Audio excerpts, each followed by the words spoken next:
Take that doll. No. Take that doll. No, he's Take sleeping. that doll. Hello ladies and gentlemen, and welcome back to the movie Blues. Today on the show we're going to be doing a full season breakdown of Alien Earth, but honestly it's going to be more like a full season mental breakdown on Alien Earth. I'm not going to be going through every episode, so if you haven't seen the show yet, don't. But if you have, this might be a good place to receive some free therapy. They can bill me. So before my generational crash out, let me get my bona fides out of the way first. I am now a 30-plus year lifelong Alien obsessive.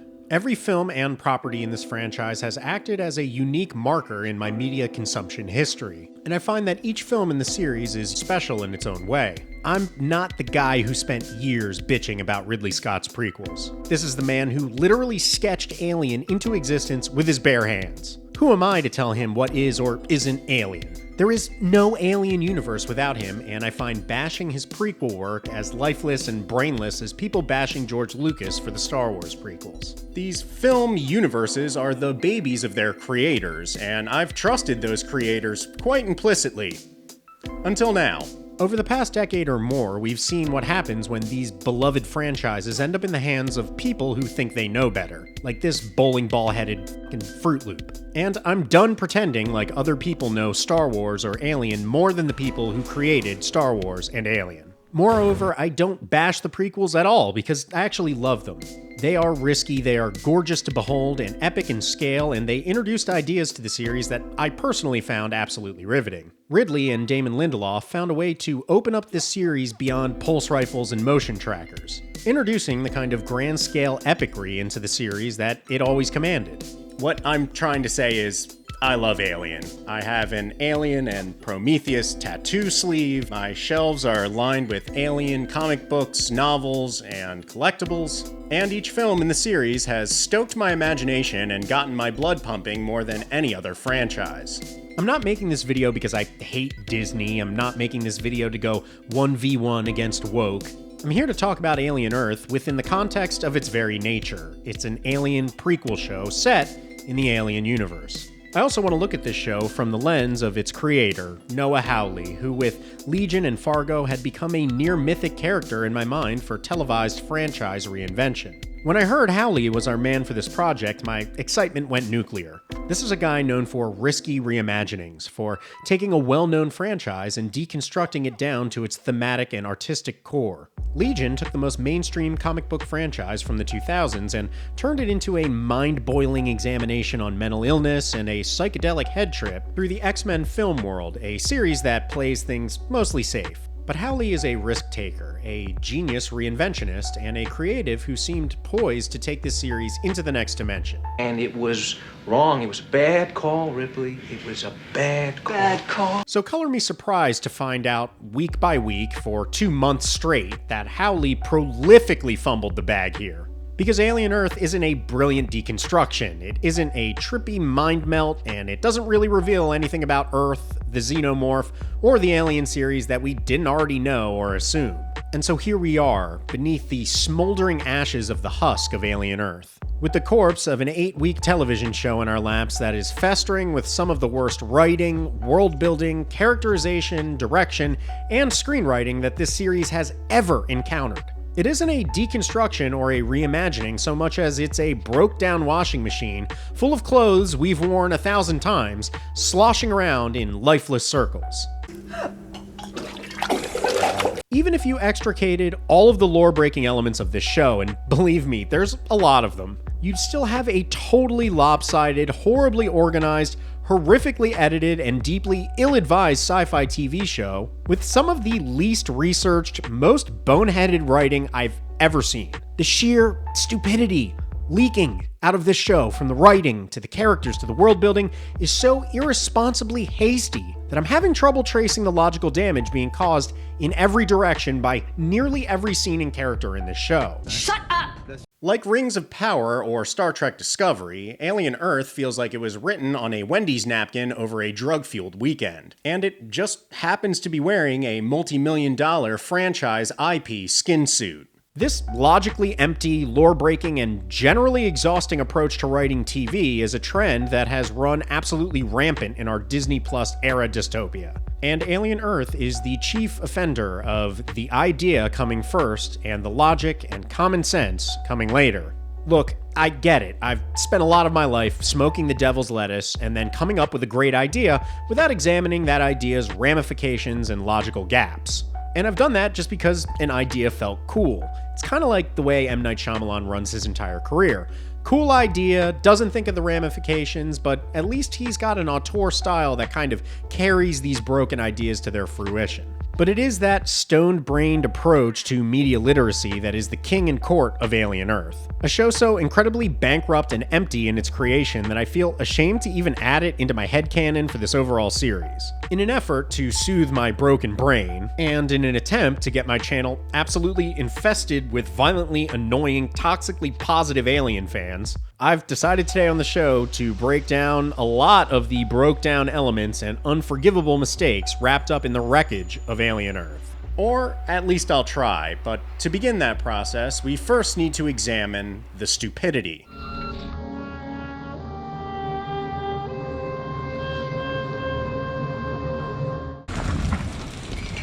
Oh, dude. What? Dude. What? Check this out. What? Check this out. Did IQs just drop sharply while I was away? Dude. What? Dude. Dude, what does mine say? So weak! What does mine say? Swear! The strongest strand of DNA that ties the entire show of Alien Earth together is unregulated stupidity. It runs through the veins of this show like a pathogen, born out of the fingertips of terrible screenwriters, and infecting every imaginable character and scenario that it touches. I'm sure this won't be the last time that I bring this up, but man, people thought that Prometheus was unforgivable for how stupid its characters were. That is but a mere sunspot on the face of a broiling neutron star that is the stupidity of Alien Earth. Everywhere you look, every stone that you turn over, you're going to find stupidity like we've never seen before in this series. Oh, you're all bent out of shape that a purposefully unhinged member of the Prometheus crew took his helmet off after reading the atmosphere was safely breathable? In here, there's nothing. It's breathable. Cleaner than Earth, actually. You think it's bad? Let me introduce you to Rahim, the doctor of the Wayu ship, the Maginote. This is a fella who is the chief medical officer on what might be the most dangerous and important scientific mission in history. And here he is, chain-smoking cigarettes in a room with oxygen tanks. Dr. Rahim, what are you doing? Now, even Dallas wore a goddamn face mask when he was inspecting the facehugger in Alien, and he was a knuckle-dragging ore miner. Dr. Rahim should know better. I mean, on the Nostromo, they didn't even have the faintest clue what they were dealing with. But on the Maginote, the science team and everyone on board is fully aware of the samples that they've acquired, and that those samples are the most rare and dangerous species known to creation. And then Dr. Smokes-a-Lot comes in and gets himself killed by poison gas after ripping a butt in a surgical room with no protective gear whatsoever.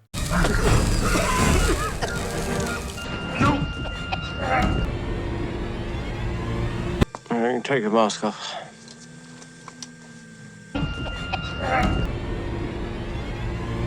I thought you'd be smarter than this. Remember when people just thought it was unforgivably ludicrous in Prometheus when a biologist got excited to meet an alien life form, so he tried petting it like a dog? How does it feel to watch the head of a billion-dollar industry and one of the sharpest minds in the entire world lean over an alien egg with no safety protocols whatsoever? And keep in mind, the crew of the Prometheus had no idea what they were encountering, whereas Peter Pansy here knows precisely how horrifically dangerous these samples are, and doesn't even care enough to put on a pair of socks while he's dangling his face over their eggs. What do you want me to do? Fetch your slippers for you? Gee, would you, sir? And look, I get it. Maybe you're going to try and argue that these people are making bad decisions because they are stupid people from a stupid future. And we're supposed to be laughing at how debased humanity has become in this dystopia, to the point where all they can really make are bad, stupid decisions born out of human idiocy. Oh, the futility of our brains, the folly, the hubris. No, I'm sorry. The stupid we're discussing here just isn't the characters. It's spouting directly out of the people who wrote them. Because stupidity here isn't about just character action. It's also baked into literally every waking moment of the series. The crew of the Maginote is incredibly stupid, sure, but so is their mission. For some reason, we can freeze humans in cryo in the alien universe, sometimes even with aliens inside of them, but we can't freeze an eyeball octopus or some bugs or an egg. Please tell me, why did the experiments on these creatures need to begin on the Maginot? I mean, could these creatures even survive for more than 65 years out of deep freeze, and how do any of these scientists know that? These things should absolutely be on ice. I mean, Christ, what if they get back and everything has died from old age? What if the eye has cataracts? So yeah, why did these experiments need to begin on the Maginot and not in a secure base at a Wayu headquarters building? After this critical 65-year mission, you're just letting Jackie Brown here dissect them alone with an open water bottle on her desk instead of a fleet of trained synthetics behind a 24-inch thick wall. Like, why? Also, I get that this is a skeleton crew because half the crew apparently died while getting the samples, which that would have been a better show. We should have done an entire season of just that. But are you telling me that Weyland-Yutani left a crew of less than 20 people guarding the most dangerous organisms in existence with little to no weapons, preparation, security officers, androids, or security bots? What the fuck is this bullshit? Take any element from this show. I mean, we're looking at the Maginot now, but take any element of this show and put it under a microscope and it disintegrates into pure idiocy. Neverland Island? Cool idea, but there's no security whatsoever, and the Rugrat babies are allowed to enter and exit any room in the science facility, even after it's found out that Wendy can directly interface with the most secure computers on the island and can speak directly to the xenomorph in an alien language, and we're supposed to act surprised that she used her powers. We're supposed to act surprised that she ends up releasing a xenomorph. I mean, I guess we're supposed to be surprised. Everybody else was really surprised about it. So you guys found out that your $6 billion android with the mind and temperance of an actual child can hack the most important security systems in your entire facility, and then you just let her wander the halls of your mega facility complex completely unchecked, with her real-life brother next to her who is actively and obviously convincing her to escape. Don't think that's a good idea. Maybe Neverland Island would have been a perfectly suited place for these Muppet babies to live, but is it a place that can securely house 5 of the most dangerous organisms known to reality? No, it's fucking not. Clearly it's not, because the entire facility ends up crumbling within 72 hours of the specimen's arrival. The stupidity of the show is like a never-ending spiral, an Uzumaki of brainless writing that touches every corner of this blasted series. Kid Cavalier is reckless, stupid, and acts like a complete idiot, while the writers of the show are dead convinced you'll think he's a genius. Yeah, I'm supposed to think that the twink in his pajamas with no shoes sticking his face in an alien egg is a genius. I'm supposed to think that this bathrobe bitch is a genius because he created a league of robots with Rugrat brains that cost $6 billion a pop, and then he sends them within 24 hours of their creation with zero training into a 9/11 level extinction event wreckage in the middle of a city where they will be totally exposed to the media, other rescue crews, victims of the crash, the general public, and tons of danger. Well, that's great. That's just fucking great, man. I can guarantee you this: if a character comes up with a plan in Alien Earth, any plan, any character, it's going to be as stupid as the day is long. Morrow thinks that he can actually get a living xenomorph sample by kidnapping a 12-year-old's family and then tasking the blackmailed robot baby with transporting the xeno by infesting an adult male with a facehugger to a drop-off point on the other side of the island. Transporting an alien. Something that the entire crew of the Maginot could not handle, but I guess Morrow thinks that one actual child can. What? And mind you, Morrow should know that this entire plan would instantly fall apart. Because if Morrow were a real person and not a fictional creation by a fucking idiot, he would of course assume that there are teams of people monitoring all communications to and from the island, teams of people monitoring all the communication of the Rugrat androids, and then the androids themselves would clearly be under strict supervision 24 hours a day by security. So how did Morrow ever expect this plan to work? And yeah, I mean, none of that happened because Kirsch wanted to use the Muppet Babies' Morrow plan as bait. But Morrow never knew that. Morrow wouldn't know that actually Prodigy isn't monitoring these kids at all. He wouldn't know that with all the resources on Earth, Prodigy has less than 20 members on their security detail at their most secure location, and that they aren't monitoring any communication on or off the island. They have no idea that the Muppet Babies are running around completely unsupervised. So, not only is Morrow's plan insanely stupid, but the fact that it even works up until the end of the series is also incredibly dumb. Morrow should have never assumed that this plan would work, and only through completely broken backwards screenwriting was it able to even happen. Yeah, that's right. Stupidity. It's at every level, it's in every plot line. That's why this video could be 10 hours long, but I'm trying to keep it light. But wait! There's more!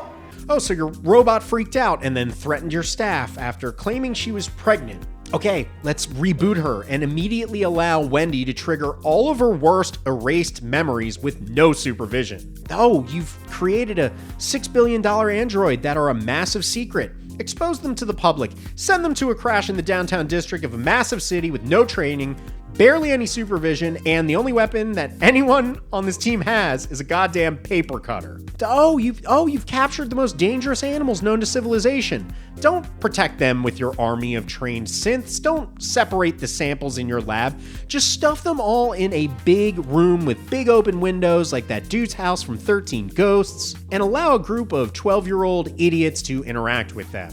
What, are you retarded?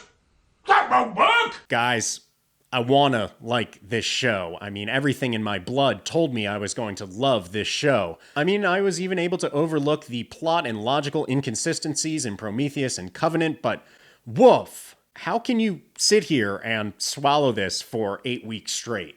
The level of stupid here being expressed by the screenwriters is stupidity defined, squared, multiplied, and unending.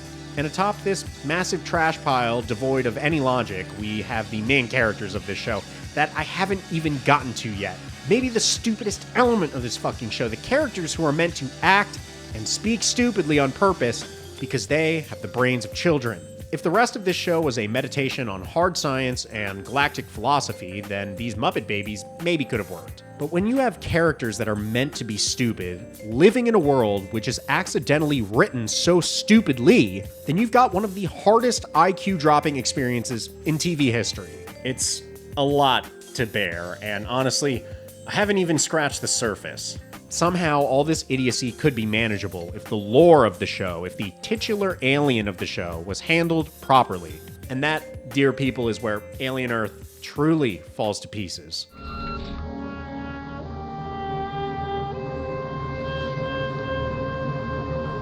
So this show is narratively broken, philosophically broken, lazily written, as we just saw, and profoundly dumb. So why not have the saving grace of the show be the Star Beast himself? Could we have at least gotten that right? Well, after 8 episodes of this dreck, I can safely say that more Xenomorph wouldn't have helped things here, because every time this bugger is on screen, I am cringing from all new and unexpected angles. Noah Hawley and company achieved a lot of firsts for the Alien franchise with this show. And the worst first of all is that this is the first time in this series when the Xenomorph has become an actual joke. Aesthetically, he's a joke. The man in suit has never looked worse here, and don't go blaming a TV budget, because the combined budget of 8 hours of this disaster is far more money than was spent on nearly every entry in the Alien franchise. Before you even try to argue this, please keep in mind that James Cameron's Aliens was made on an $18.5 million budget. Stan Winston created this for a couple $1,000,000. The budget of Alien Earth is $250 million and has the absolute worst practical creature effects in this franchise's history. I mean, look at the xenomorphs in even the worst Alien movies. Like, this is a basic xenomorph from Alien Resurrection, which had a $70 million budget. I don't even really love these designs, but holy shit, this compared to this is absolutely crazy work. These are slimy and yucky and scary, and new Alien is dry and too shiny looking, and he looks like RoboCop. This isn't even close. God bless Alec Gillis and Tom Woodruff Jr. for their xenopractical suit designs for all of these years, because somehow in 2025, we're making a xenomorph look worse than they did in AVP Requiem, and that's fucking incredible. I mean, I used to kind of think less of Gillis and Woodruff because they seem to be more interested in the suit functionality rather than making them scary, kind of streamlining their design throughout the series, but after seeing this Alien Earth suit, I am ready to declare Woodruff and Gillis as the Oppenheimers of our time. It's honestly that bad. And if you're gonna say go back to the original movie, oh, it was also a guy in a suit. Yeah, but Ridley Scott knew how to frame him, he knew how to light him, he knew how to edit him, and he knew how to keep him off screen in a tasteful way. And none of that is happening here. Noah Hawley and his team of rugrat, robot-brained idiots have done everything in their power to demystify, de-terrify, and completely pussify the H.R. Geiger xenomorph. This thing won't even kill a single guy because plot armor? I don't know. Am I supposed to be scared of a creature that carries his prey like a baby into a storage unit and then nets him up against a wall to set a trap? Why are we setting traps? This thing just killed 20 people. Because it would be a lot scarier if he just ripped this idiot to goddamn shreds. I'm not scared of this thing. I barely even understand what this thing is up to. The Xeno isn't the only demystified element here either. Remember alien eggs? Now everybody just leans over them, and if you walk away from them, they just kind of close? I guess nobody who wrote this show has played a single Alien video game where you like run through a hive and trigger 20 eggs and then have to run away from 20 facehuggers who will find you. No, instead I guess they aren't interested anymore once their dinner takes 10 steps to the left. And nothing makes an ovomorph more threatening than two 12-year-olds playing grab-ass in an alien nest. Without a care in the world, diffusing any tension these things have or ever will have. And I don't care that these kids have the brains of a 12-year-old. That's even more of a reason why this environment should be really scary.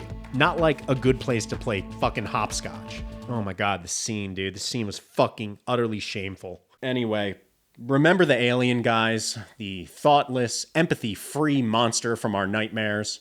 Now he's an interpretive dancer in a bad rubber suit who doesn't attack people 1 inch away from him. He spends half the show just kind of sitting in a cage looking lonely and forlorn, and finally escapes just to be either cut in half by a tool you could buy at a Staples, or worse, turned into a lapdog for a 12-year-old. So Hawley thought he knew this creature better than Ridley Scott. He thought he could redesign it and make it scarier, like he said in many of the interviews. He can't make that kind of decision. He's just a grunt. Thought he didn't need the prequel lore and wanted to go back to basics. Wanted to go back to the creature that haunted us all as kids. So then, why does he not give a shit about giving his xenomorph any sense of mystery, mystique, or danger? It just feels like the last thing that Hawley cared about in Alien was the alien, and with this guy showing up for a combined total of less than 10 on-screen minutes across 8 grueling hours of Muppet Baby bullshit, it's pretty clear he did not care about this. Hate to break it to you guys, but Alien Earth has barely any alien in it, and honestly, barely any Earth in it either, as we spend most of our time on the isolated Neverland island, which ostensibly just could have been a ship floating in space, and I don't think it would have changed anything. And it's not just the Xeno, it's every stage of the goddamn thing that they've bungled here. Once again, the idea comes first before the execution, as Hawley must have thought it was a genius idea to have a Xeno born out of a human lung. But once again, we lose the mystery, the intrigue, because holy shit, it used to be a terrifying notion that these things are feeding off your blood, your nervous system, your brain even. I mean, they're implanted in your body. The idea of being turned into an incubation chamber, a mother to a feral beast, is gone now. Hawley really said, nah, forget the black goo, forget the origin of man, forget the thousands of years of calculated engineer ingenuity, just give me a pound of flesh and a tadpole. Ooh, how scary. And Jesus, maybe this show could have worked if it wasn't so stupid. Maybe the show could have worked if the alien wasn't so poorly filmed, edited, and performed, but what ultimately holds this show face down in the dirt is the very nature of its existence in the Alien franchise and of the title of the show itself.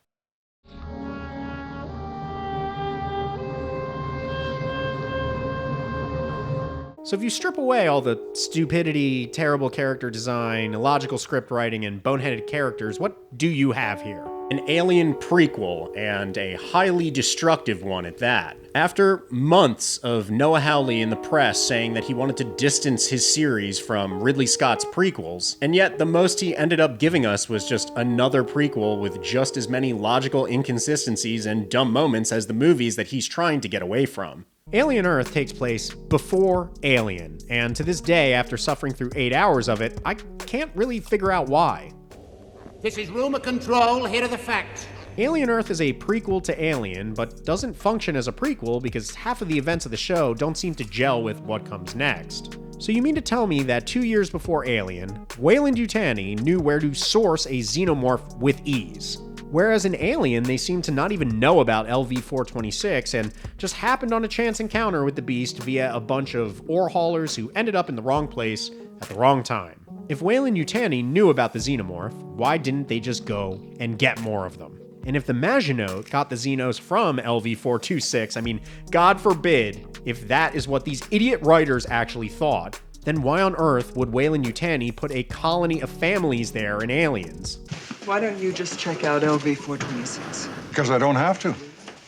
There have been people there for over 20 years. Why wouldn't Weyland-Yutani strip all the Xenos, the derelict ship, and their hive off of LV-426 for research? And what Weyland-Yutani knows or doesn't know just keeps spiraling and causing damage in the series to the franchise at large. Clearly in this show, Wei Yu understands the Xenomorph quite well. I mean, they've studied them, they've been attacked by them on the Maginot, they know everything about them. So why 2 years later does Wei Yu think that a group of less than 10 ore miners can handle a Xeno infestation? Why would they think that they could have the crew of the Nostromo safely secure this specimen? Why would they risk another Maginot disaster, or even another Neverland Island disaster, 2 years after destroying billions of their own personal property and leveling an entire downtown of a city? If the Maginot couldn't handle the Xenomorph with a 50-man crew with scientists, weapons, and security, why the fuck would anyone ever send a handful of space truckers to the largest Xenohive in the known solar system as if it was gonna go alright? Because Weyland-Yutani didn't know any of this shit.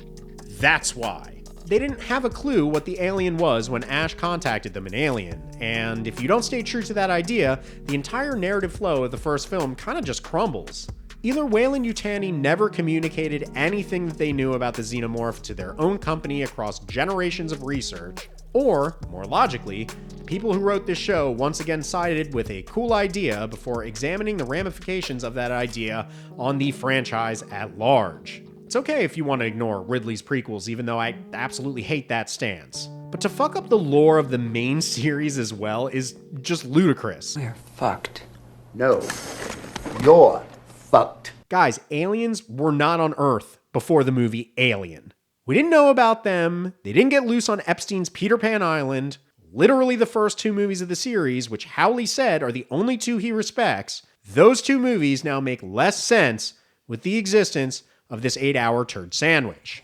Prequels suck, but prequels that derail the logic of the entire franchise in both directions suck more. I've been watching a lot of negative takedowns of this show on YouTube, and just like with my Monsterverse Sucks video, the fan reaction to any negativity has spiraled into a toxic suckhole of idiotic discourse. The same lines of, "you're not a fan unless you like this," are absolutely everywhere. A completely immature and frankly gatekeeping sentiment that basically strong-arms the audience into accepting any piece of content with the name Alien on it despite its quality. That is not how being a fan of something is supposed to work, and that is not the low bar that we're all just supposed to accept. We want our creators to do better. We want our favorite franchises to thrive. And when we see idiots writing the things that we love and effectively destroying them out of hastiness, laziness, and stupidity, we have every right to criticize these things however we see fit. In some way, we all own Alien. Not just Noah Hawley, and he should have respected the fans instead of glazing his own bad ideas into infinity. We are all responsible for keeping this franchise lore correct and accurate, from the graphic novel writers of the EU to the creators of incredible lore additions to the series like Alien Isolation. That game respected the movie Alien and its characters and world, and for that reason, the fans rallied around it 100% to really add it into canon. We even were okay with the fact that Amanda Ripley kind of breaks canon with the things we learn about her in Aliens through that briefing with Ripley. It's amazing how people are willing to forgive breaks in lore when the rest of the show is in a fucking dumpster fire. So just because Noah Hawley and his idiot team bought the name Alien doesn't mean you just get to do whatever you want with it, and if you did buy it, that doesn't suddenly make you right in every decision you're gonna make. And in this case, y'all fucked this one up, and I feel like I have every right as a 30-plus year fan of the franchise to ask for quality, respect, and a reverence for what came before it. Try harder.